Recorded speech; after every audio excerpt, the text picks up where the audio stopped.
allocution de présentation de candidature aux élections présidentielles de décembre 2017. Chers compatriotes, ce vendredi 30 juin 2017, nous venons de célébrer dans la désolation et la tristesse le 57e anniversaire de l'accession de la République démocratique du Congo à l'indépendance. À 57 ans de son existence, on pouvait espérer mieux, on pouvait faire mieux.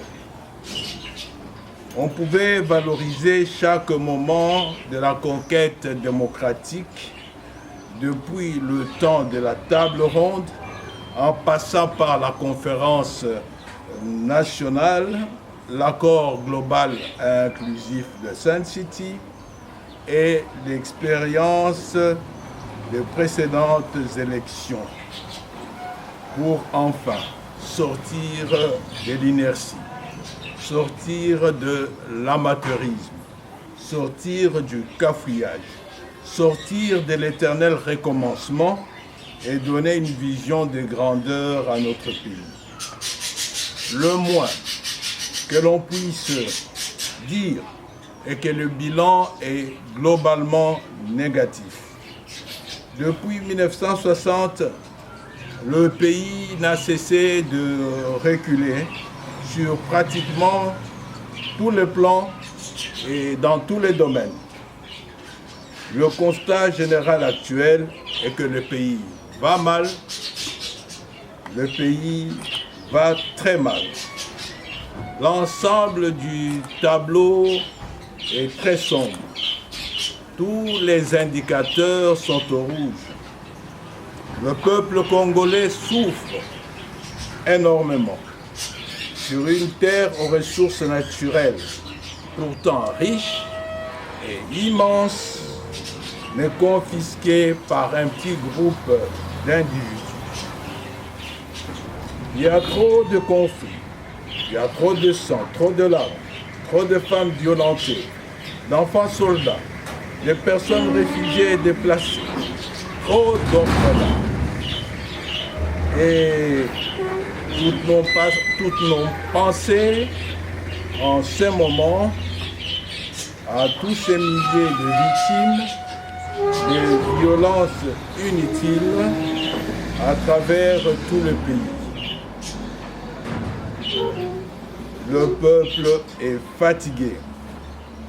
Le peuple est vraiment épuisé face au miroir de toutes les promesses annoncées mais jamais réalisées, de tous les engagements pris mais non tenus, des chantiers sans aboutissement, des inaugurations répétitives sans fin,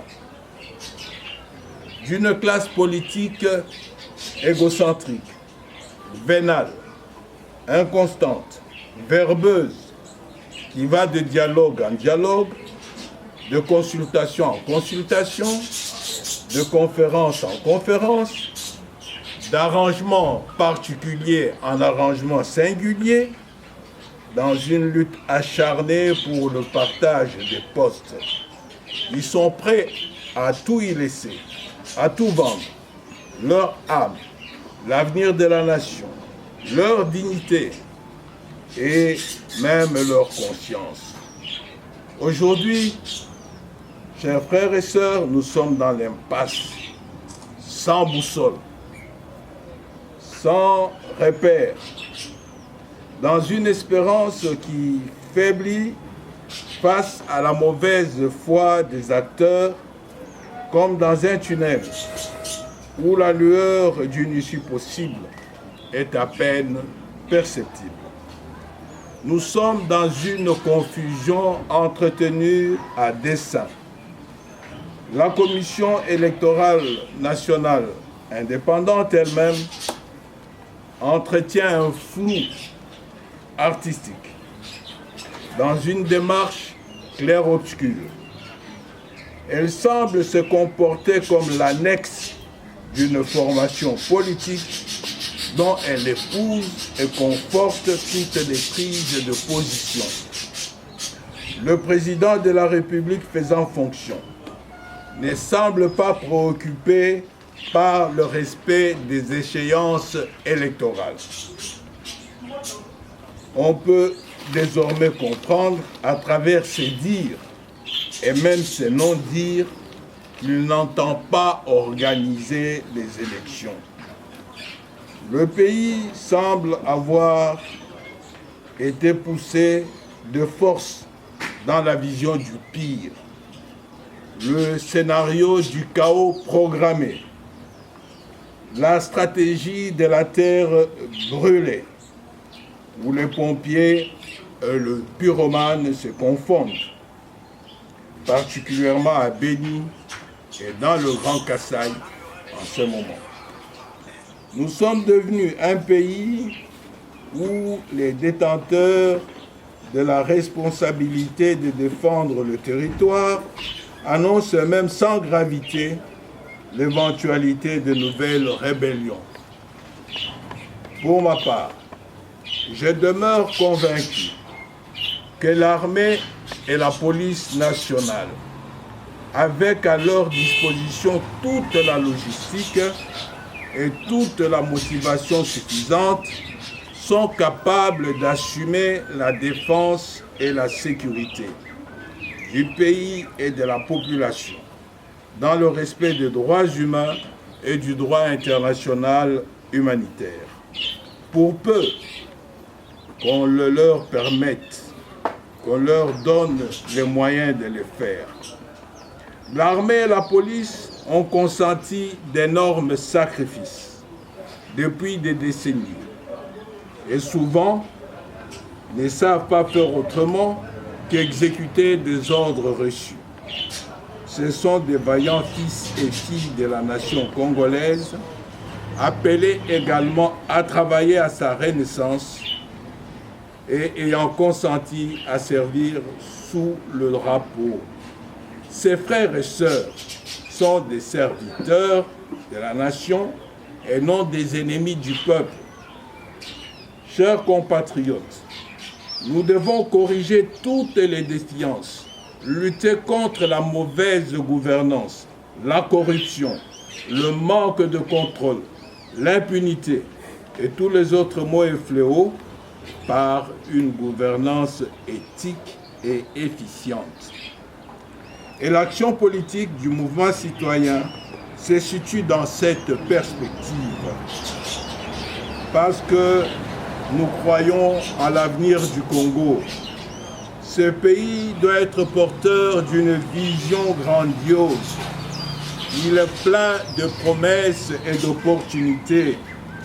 Il est porteur d'une grande espérance. La RDC a un rôle déterminant à jouer en Afrique et dans le concert des nations. Il lui faut des hommes de valeur, des hommes et des femmes, et il en a. Il lui faut des institutions légitimes et crédibles. Aussi, en ce jour de grâce du samedi 1er juillet de l'an 2017, en toute humilité, conscient de mes possibilités, mais aussi de mes limites, je viens vous annoncer ma candidature à la présidence de la République pour les élections présidentielles prévues pour fin 2017. Élections que nous voulons respectueuses des délais convenus, transparentes, objectives, sincères. Je le fais en me rangeant derrière l'aspiration légitime du peuple qui n'entend plus que les élections. Sans élections, à échéance échue, il n'y aura plus ni majorité, ni opposition. Remettre le pouvoir au peuple en ces moments, c'est lui permettre de choisir ses dirigeants. Référendum, révision de la Constitution ou nouvelle Constitution. Une telle prérogative légitimement ne peut revenir qu'à la nouvelle mandature présidentielle et à la nouvelle législature, bénéficiaire d'une légitimité fraîche et réelle, dans un temps dénué de toute suspicion et de toute intention de manipulation constitutionnelle. Le peuple n'attend plus que les élections pour choisir ses nouveaux dirigeants et il a trop attendu. Allons aux élections libres et crédibles, paisibles et dans les délais convenus. Chers compatriotes, mes sœurs, mes frères, par cette candidature, je souhaite contribuer à une présence significative de la RDC dans la région des Grands Lacs, en Afrique et dans le monde. Aussi, j'en appelle à toutes les bonnes volontés et disponibilités de l'intérieur et de l'extérieur de se rassembler en conjuguant leurs efforts pour, ensemble, travailler à la renaissance de la République démocratique du Congo. Pour ma part, j'exprime ma disponibilité pour une période n'excédant pas le temps d'un mandat. Je dis bien pour une période n'excédant pas le temps d'un mandat, afin de contribuer avec d'autres dans la promotion du genre et de la parité, à la fondation de l'État, puis laisser à la génération suivante, à la jeunesse, la tâche de poursuivre l'œuvre entreprise de reconstruction et de consolidation de l'État congolais dans un développement durable, solidaire et équitable.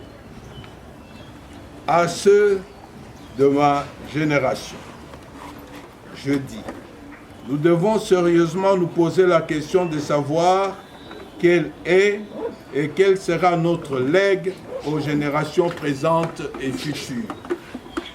Au lieu de nous disputer les vestiges d'un État congolais que nous avons connu grand et prospère, le temps est venu pour nous, avec lucidité et dans le sens de l'histoire, non seulement d'assurer une alternance politique paisible et sereine, mais aussi d'entreprendre avec courage, abnégation et humilité une alternance générationnelle.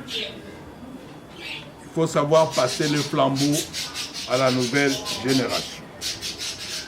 Il nous faut redonner de l'espérance au peuple congolais et permettre l'aboutissement des rêves d'avenir pour notre pays et pour nos enfants, voire nos petits-enfants. L'accord global et inclusif du 31 en vous organisant et en réunissant vos moyens, je vous invite à agir pour le triomphe de notre vision commune de changement et de la renaissance du Congo pour le bien de tous. Que Dieu bénisse et protège la République démocratique du Congo, l'ensemble du peuple congolais et tous ceux qui ont choisi d'y vivre pour contribuer à sa richesse. Kinshasa, le samedi 1er juillet 2017, professeur Ntumba, coordinateur national, Debout Congolais Bâtissons, mouvement citoyen, je vous remercie.